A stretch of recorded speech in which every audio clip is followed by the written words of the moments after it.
While other children played, I was forged into a weapon for my mother's revenge. Once a jilted heiress who had fled her wedding after stabbing a mob-affiliated groom, she had turned the love she once felt into a hard, endless hate the moment he left her. Her single aim, she told me, was to recover the fortune that had been stolen from her. Gifted with a memory that never forgot, I was schooled in finance, the rules of high society, and the art of disarming a man with charm. I learned how to win over Lucas Thorne, her new, powerful fiancé, as if it were a role to be memorized. After 8 years of quiet scheming, the plan worked. In a tense boardroom, my small voice read a doctored will, and the $100 million inheritance was returned to her. I turned to her, hungry for approval. Instead, she slipped her arm through Lucas's, smiling as if nothing had happened, and said to the butler, "Send Lucy to boarding school." I did not cry. I watched my gaze settle on her belly, and understood that a new child would soon take the place I had never truly held, while I was banished. The butler packed my small trunk methodically, his movements precise and unfeeling. "Your mother insists, Lucy. Stay upstairs. Do not, on any account, come downstairs and spoil her engagement party with Mr. Thorne." From the hall below, a waltz drifted up, soft and bright, threaded with laughter. I crept to the door and peered through the crack, riveted. Under the crystal chandeliers my mother spun with Uncle Lucas, her smile luminous in a way I had never seen. My feet, without my thinking, began to map the floor below, trying the steps I had only watched from shadows. The door eased open. A boy about my age looked in, his face full of mischief. "It's better downstairs, come on," he urged. He was strong. Before I could refuse, he seized my hand and pulled me out towards the top of the grand staircase. Every head in the ballroom swiveled. Flashbulbs exploded. 100 pairs of eyes fixed on me. "Who is that little girl with the thorn boy? She could be Ms. Astor's child, don't you think?" Reporters rushed to the base of the stairs, microphones thrust forward. "Young lady, who are you to Ms. Astor? Why has she hidden you all this time? There are whispers Ms. Astor had an illegitimate child. Is this her?" My mother drained of color. Lucas's jaw tightened. I stood frozen, overwhelmed by the lights and the questions. The reporters pressed harder, their tone turning sharper. "Ms. Astor abandoned a wedding 10 years ago. Could this be the result? Is Mr. Thorne raising his rival's child?" Lucas moved without hesitation, slinging an arm around my mother as if to shield her. "Remove this child," he ordered, his voice clipped, void of tenderness. He did not meet my eyes, he only glared at the butler, now. They hauled me back to my room and slammed the door. The butler spat. "You little monster." He pulled a thin needle from his pocket. "Just like your no-good mobster father. You only do this to ruin your mother, don't you?" He pricked my fingertip. A sharp sting. I screamed and thrashed, but the bead of blood sent a cold panic rolling through me. The world blurred and went dark. I do not know how long I was unconscious. When I awoke, angry voices leaked from the next room. "If she tries something like that today, she will ruin everything tomorrow," my mother shrieked. "I do not care, Lucas. I want her gone by morning. I cannot stand her being here one more day." Uncle Lucas said nothing. My mother's voice climbed to hysteria. "Lucas, you waited 8 years for me. 8 years. Now that we are finally together, will you let her wreck our happiness? Every time I look at her, I am reminded of what I did to you. It is driving me mad." I forced myself up, trembling, my nails scraping the plaster. I prayed, or begged, though I did not know whom, for him to refuse. A long, weary sigh came from Uncle Lucas. "If you are certain," Lucas said at last, his voice heavy with reluctant acceptance, "then send her away." I sank against the cold door, my chest aching as if a stone had been dropped there. Through the thin wood, I could hear my mother's soft, muffled sobs into his shoulder. "Do not cry," Lucas murmured, soothing. "The doctor warned that stress could harm the baby." Her tears gave way to an eerie, light laugh. "You're right," she said. "We are going to have a perfect child, angelic and flawless. Nothing like that little devil." The word cut me, lodged in my throat like a shard of glass, making it hard to breathe. "What are you doing lurking in the shadows? Eavesdropping?" I spun around. My grandmother stood framed in the doorway, leaning on her rhino horn cane, her expression sharp and unforgiving, like a witch out of a storybook. Panic surged, and I darted back into my room. bolting the door behind me. The following morning, the butler broke the lock and yanked me from my bed, dumping me onto the cold marble of the living room. Remnants of last night's celebration lay scattered, tangled ribbons, half-full glasses on a long table draped in purple silk. Hunger and fear twisted my stomach. A group of adults entered, ignoring me entirely. The grandmother jabbed her cane in my direction. "The car is ready. Gather your things and go." My mother, clinging to Lucas's arm, looked past me as though I were air. "Even seeing her," she muttered, "makes my stomach turn." Lucas patted her hand gently. "Then don't look. Let's go for a walk in the garden." They turned and left without a word for me. I clutched the rag doll I had sewn through the night, my palms blistered from my own grip. "Mother," I whispered, "I have something for you." Her frown creased her perfect brow. Lucas hesitated, then accepted the small doll from my hand. "It's me," I murmured. "So, it can be with you when I'm gone." Horror twisted her face. She snatched the doll and flung it to the marble floor, stomping it into pieces with the tip of her heel. My grandmother slammed her cane down. "Are you deliberately upsetting her? A new child is coming soon. She does not need you." My heart split in two. Tears streamed silently, but I held onto a fragile hope. I turned to the dining room. "Mother, can I have a slice of cake?" I asked. "You promised, you said that after your plan worked, you'd throw me a birthday party. Singing, dancing, lots of people. I thought that was yesterday," I added, voice trembling. Her eyes met mine, flinching as if burned. She turned to flee. In that instant, one of the estate's guard dogs, a massive wolfhound, lunged into the room, growling, aimed straight for her. I dove in front of her. Its teeth sank into my arm. Pain so sharp it stole my breath, nearly knocked me out. My mother froze, staring at the blood running down my arm. Her voice trembled. "Why?" Gasping, I whispered through the pain, "Mother, you're afraid of dogs." For a fleeting heartbeat, something softened in her gaze. She even began to raise a hand toward me. "Butler, why are you just standing there?" my grandmother barked. "Remove her. Do not let her presence disturb your mother any further." She glared at me as though I were the predator. My mother hesitated. Grandmother gripped her arm. "What did you promise me?" she hissed. "Keep this child here, and you risk everything you have. Is it worth it?" A switch flipped. Any trace of warmth in my mother's eyes vanished, replaced instantly by ice. I stretched out my uninjured hand, a futile plea for the embrace I would never receive. Next, Uncle Lucas lifted me into his arms, fastened me into the car, and sped away. When I awoke, it was not a hospital I saw.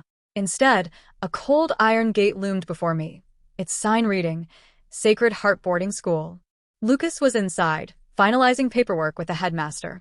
When he noticed I had woken, his tone softened, though he remained distant. "They've given you the shots. Don't be afraid. Focus on your studies here," he added. "When you're grown, I'll come for you.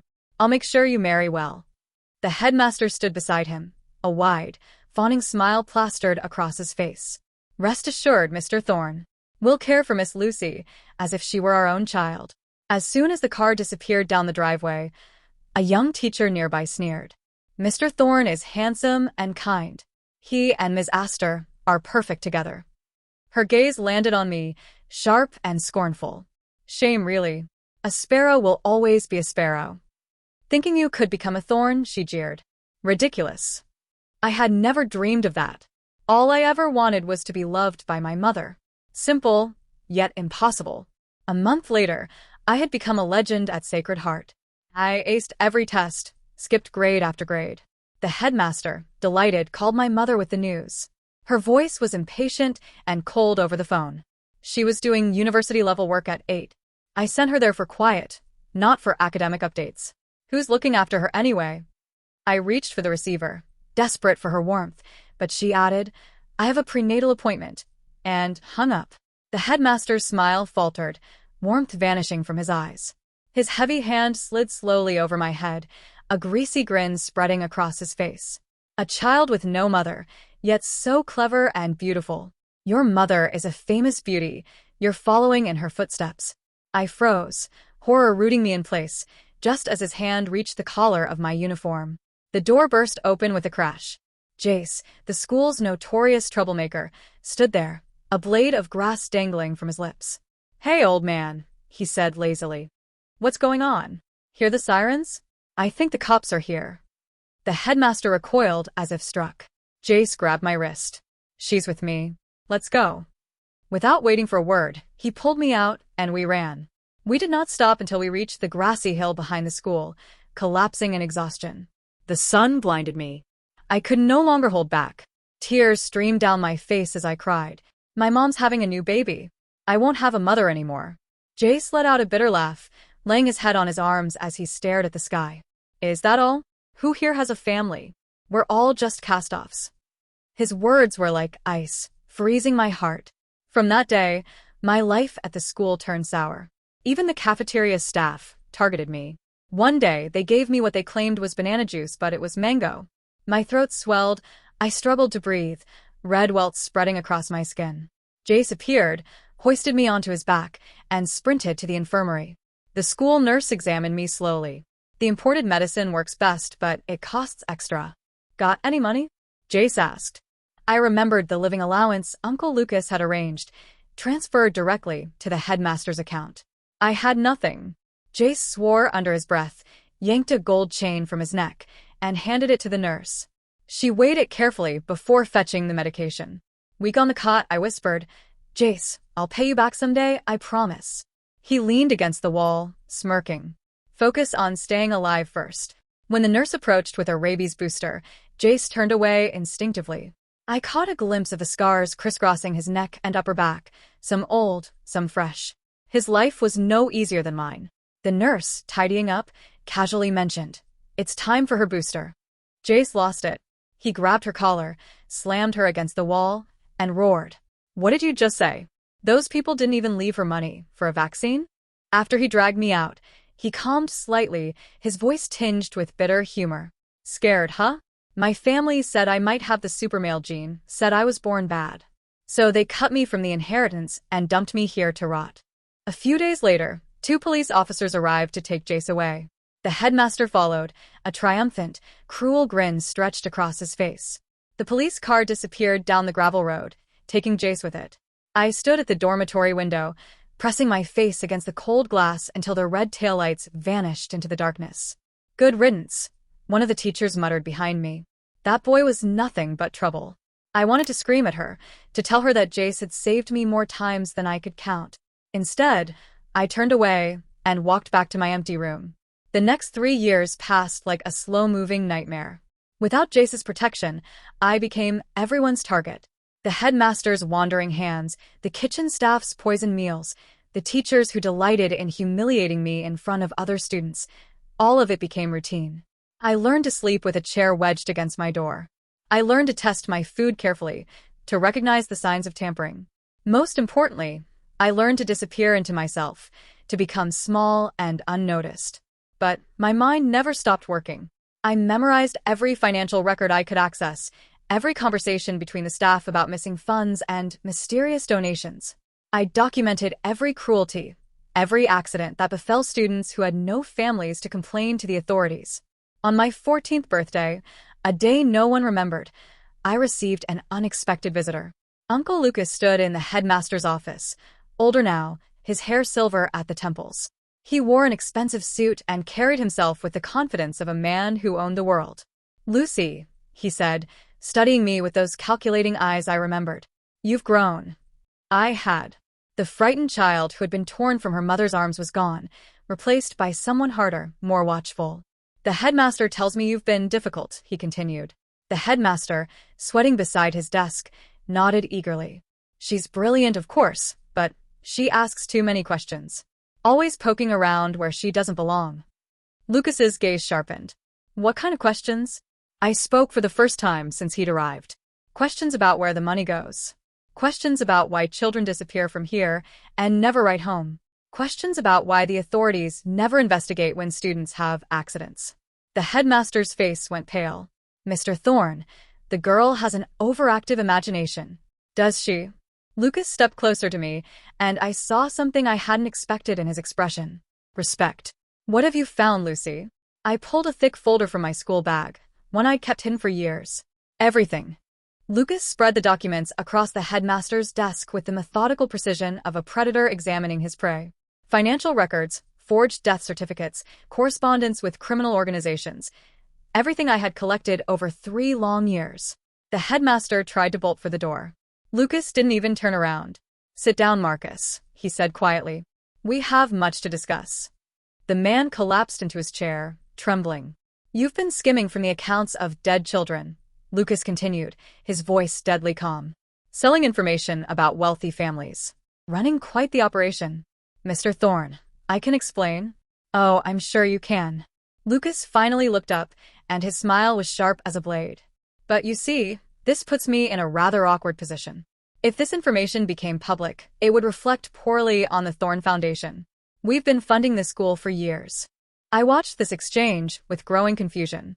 Was Lucas here to protect me, or to silence me? He answered my unspoken question by turning to face me fully.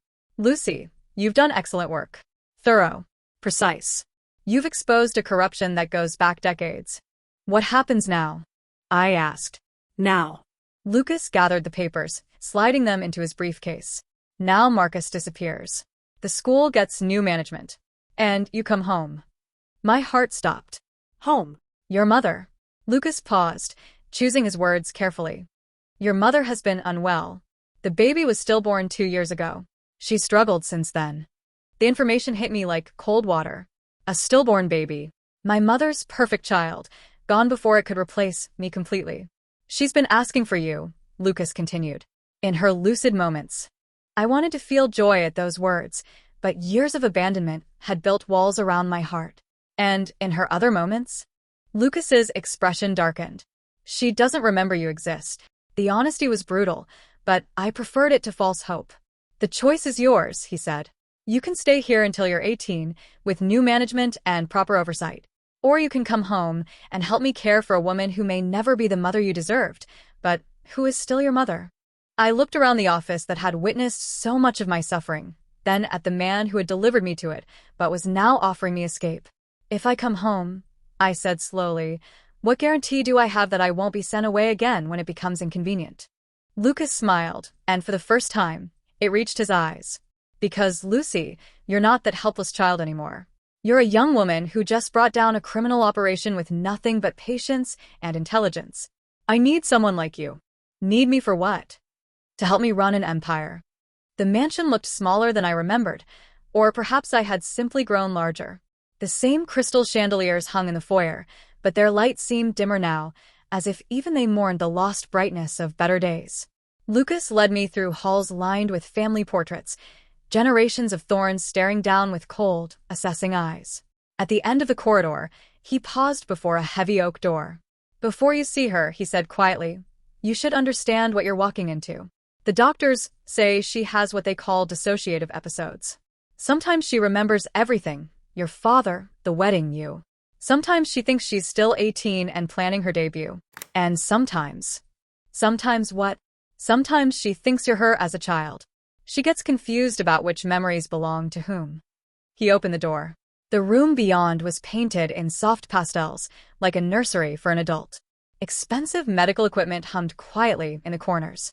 And there, seated by the window in a white silk robe, was my mother. She was still beautiful, but fragile now, like porcelain that had been cracked and carefully glued back together. Her dark hair fell in waves around shoulders that seemed too thin, and her hands rested on her lap with an eerie stillness. "Catherine," Lucas said gently. "Someone's here to see you." She turned, and when her eyes met mine, I saw a flicker of something, recognition, perhaps, or fear. "Lucy." Her voice was barely a whisper. I stepped forward, my heart hammering. "Hello, Mother." For a long moment, we simply stared at each other across the years of silence and pain. Then her face crumpled, and she began to cry. "I'm sorry," she sobbed, reaching out with trembling hands. "Oh, Lucy, I'm so sorry. I was so scared, so angry. I turned you into a weapon when you should have been my daughter." I let her pull me close, breathing in the familiar scent of her perfume mixed with something medicinal and sad. Her embrace felt different now, desperate rather than distant, fragile rather than cold. "I used to dream about you," she whispered against my hair. "Every night, I dreamed you were still small, still mine. But when I woke up, I couldn't remember why you weren't here. I'm here now, I said, and meant it. We held each other while Lucas watched from the doorway, his expression unreadable. Catherine, he said eventually, Lucy has something to show you. I pulled back, confused. I do. From his jacket, Lucas produced a small, familiar object. The rag doll I had made for her all those years ago, the one she had destroyed in her fury. I kept the pieces, he said quietly. Had it repaired. I thought someday. My mother took the doll with shaking hands, her tears falling faster now. It's you, she whispered, just as I had said that terrible morning. My little girl. I threw you away, and I threw her away, and I've been empty ever since. She looked up at me with eyes that were, for this moment at least, completely lucid and full of a pain that matched my own. Can you forgive a mother who forgot how to love? I thought about Jace, wherever he was now, about the years of loneliness and fear, about the child I had been and the person I had become. We can learn together, I said. The months that followed were not easy. My mother's condition meant that some days I was her daughter, some days I was a stranger, and some days I was a memory she couldn't quite grasp. But Lucas had been right. I was no longer the helpless child who could be discarded at will. I threw myself into understanding the Thorn business empire with the same methodical precision I had used to expose the corruption at Sacred Heart. Lucas, true to his word, began teaching me everything: corporate law, international finance, the delicate art of wielding power without revealing its full extent. Your mother was supposed to be my partner in this, he told me one evening as we reviewed acquisition reports in his study. She had the mind for it, the instincts. But when your father betrayed her, broke her heart, she turned all that brilliance toward revenge. And when the revenge was complete, she had nothing left. The hate that kept her focused for 8 years simply evaporated. Without it, she couldn't remember who she was. I was beginning to understand the full tragedy of my childhood. I hadn't just been a tool for her revenge. I had been the living embodiment of her pain, walking proof of her humiliation. No wonder she couldn't bear to look at me once her purpose was fulfilled. The question is, Lucas continued, what will you do with what you've learned? You could walk away from all this. Go to university, build your own life, free from the shadows of the past. Could I? I asked. Could I really be free of it? His smile was sad but proud. You're already asking the right questions. That night, I sat with my mother during one of her lucid periods. We were in her room, she in her chair by the window, I on the edge of her bed. The rag doll sat between us like a bridge across years of separation. Tell me about my father, I said. Her hands stilled on her lap. What do you want to know? Everything you've never told me. She was quiet for so long, I thought she had slipped back into one of her confused states. Then she began to speak, her voice soft but steady.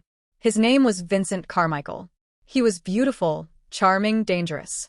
The kind of man who made you feel alive just by looking at you. Her fingers found the doll's worn fabric. I was 19, an heiress with more money than sense. He was 25 and already running numbers for the Rossetti family. You knew what he was? I knew. I didn't care. Love makes you stupid that way. She looked at me then, her eyes clear and present. He made me feel like the most important person in the world. Until I wasn't. What happened? Lucas happened. Her laugh was bitter. Lucas loved me first, you know. Proposed properly, with family approval and a ring worth more than most people's houses. But Vincent was exciting, forbidden. So, I chose passion over sense. The pieces were falling into place. And Vincent left you for someone else. For someone with more immediate access to her trust fund. Someone younger, more naive. Her voice hardened. I found out I was pregnant with you the same day I learned he had married another girl in Vegas. One whose family didn't ask inconvenient questions about his associates. So you came back to Lucas. I came back broken, humiliated, carrying another man's child. And Lucas? She shook her head in wonder. Lucas took me back anyway. Waited 8 years while I schemed to get back what Vincent had helped his new family steal from me. Never complained. Never demanded I choose between him and my thirst for vengeance. He loves you, I said quietly. He does. More than I deserve. She reached for my hand. And I love him.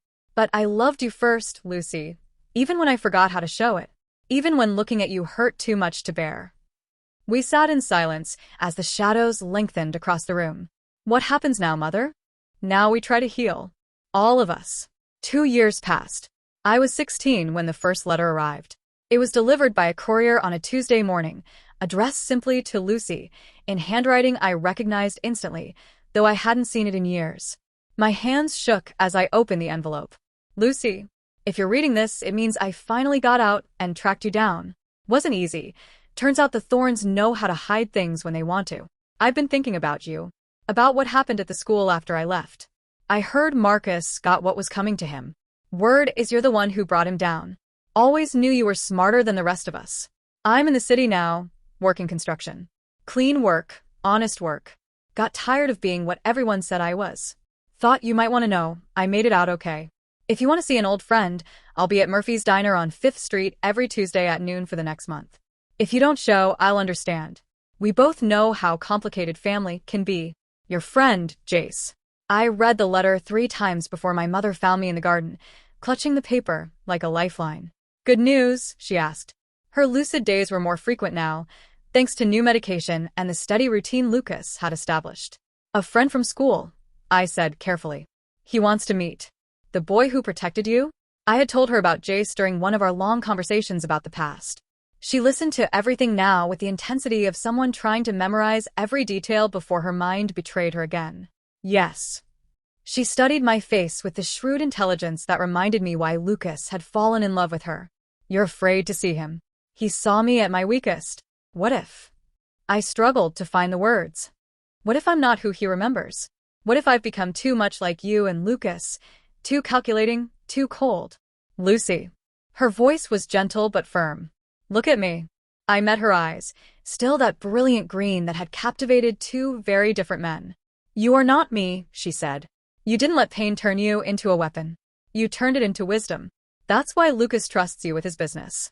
That's why I can sleep at night, knowing you won't make my mistakes. But what if? What if you go find out instead of borrowing trouble? The next Tuesday, I stood outside Murphy's Diner for 10 minutes before I found the courage to walk inside. Jace was there, exactly where he said he would be. Older now, broader through the shoulders, his face marked by years I hadn't shared. But when he looked up and saw me, his smile was exactly the same as I remembered. There she is, he said, standing up. The girl who conquered the world. Hardly, I said, sliding into the booth across from him. No? From what I hear, you're being groomed to run the Thorn Empire. That's pretty close to world conquest in my book. We talked for 3 hours. About his time in juvenile detention, his struggle to find legitimate work with his record, his small apartment and honest paycheck.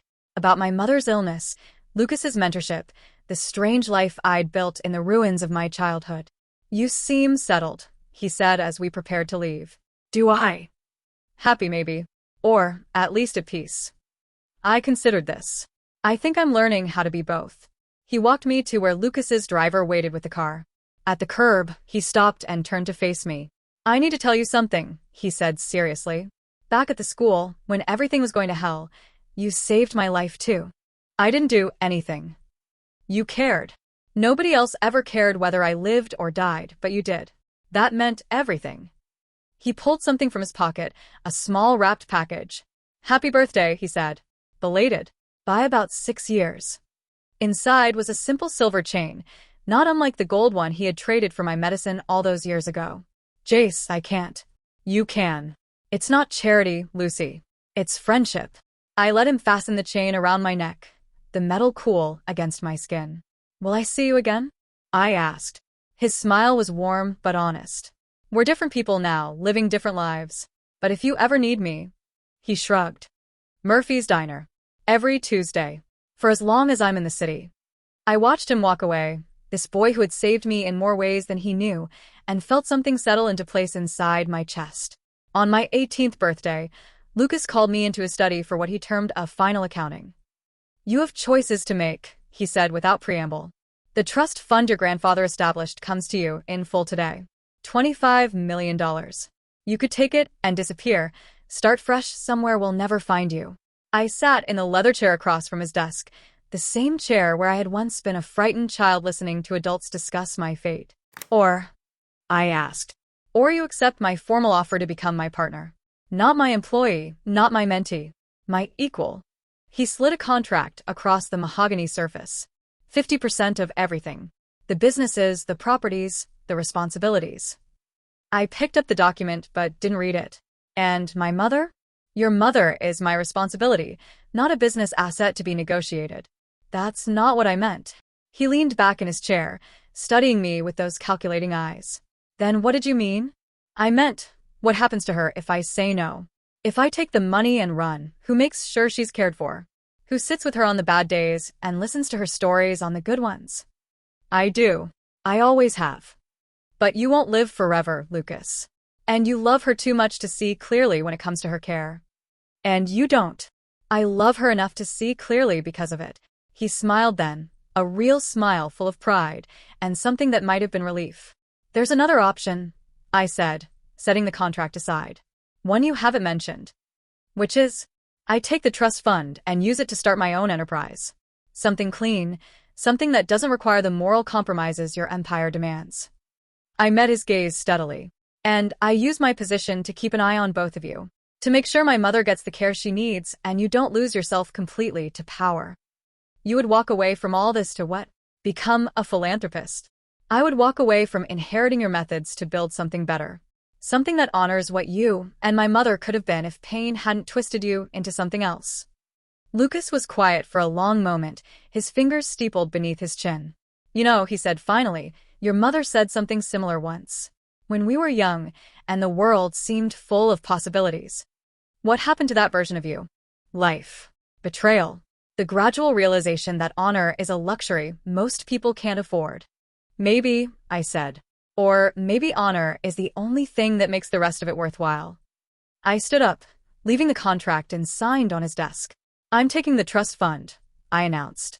And I'm going to use it to prove that your cynicism isn't the only truth there is. And your mother? I'm going to take care of her. Every day, in every way she needs. But I'm going to do it as her daughter, not as your business partner.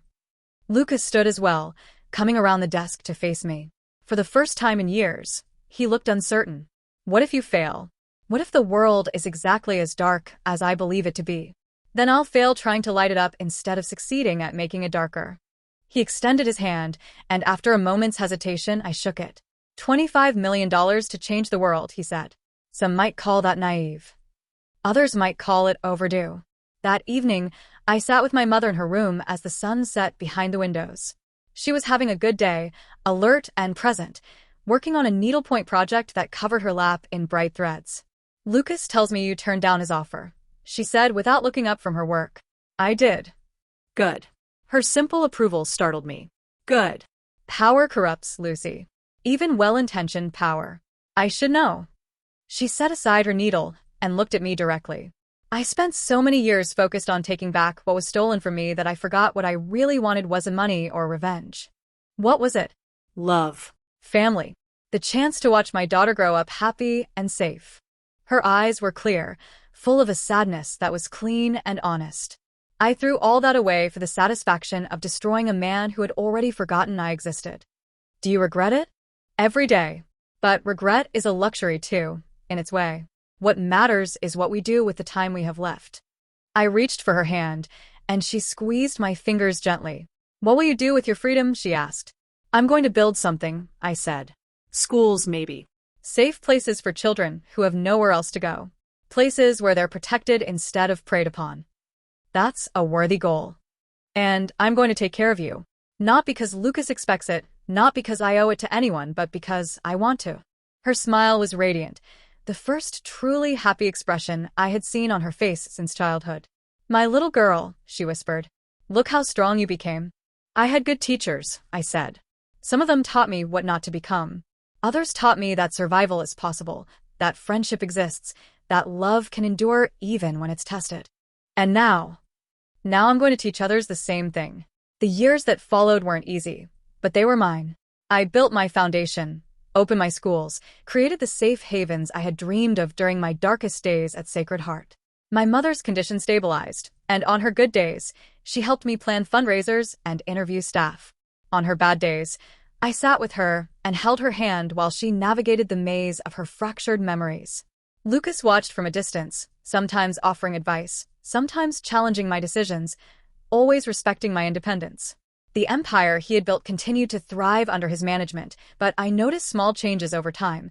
Fewer morally ambiguous deals, more legitimate investments, the gradual transformation of a predator into something resembling a statesman. Jace kept his promise. Every Tuesday at Murphy's Diner, whether I came or not. Sometimes I did come, and we would talk about our separate lives, our different paths, the strange miracle of our survival. Other times I sent flowers with a note saying I was thinking of him, and he would send back a simple text. Same. One Tuesday, 5 years after our reunion, he wasn't there. The waitress told me he had moved to Denver, gotten married, started a family. I felt a moment's sadness, then a deeper joy. We had both found our way to lives worth living. On my 25th birthday, my mother had one of her clearest days in months. She asked me to take her to the garden, where we sat among the roses Lucas had planted in her honor years before. "Are you happy, Lucy?" she asked. I considered the question seriously, as I always did her clear-eyed inquiries. "I'm content," I said. "I'm useful. I'm building something that matters. But are you happy?" I thought about the children I had helped, the schools that bore my name, the foundation that would outlive me. I thought about my mother's gradual healing, Lucas's slow transformation, the knowledge that I had chosen light over darkness. "Yes," I said. "I think I am." She leaned back in her wheelchair, her face turned toward the sun. "Then I can rest easy," she said. "I made so many mistakes, Lucy. Caused so much pain. But I didn't break you. That's something, isn't it?" "That's everything, Mother." As the sun set behind the garden walls, painting the sky in shades of gold and rose, I realized that the frightened child who had once stood on a grand staircase, desperate for love and approval, was finally, truly gone. In her place sat a woman who had learned to love herself, to value her own judgment, to find strength in service to others. The misjudged sacrifice had become something else entirely, a choice freely made to build bridges instead of walls, to heal instead of hurt, to love instead of hate. It was enough. It was more than enough. It was everything.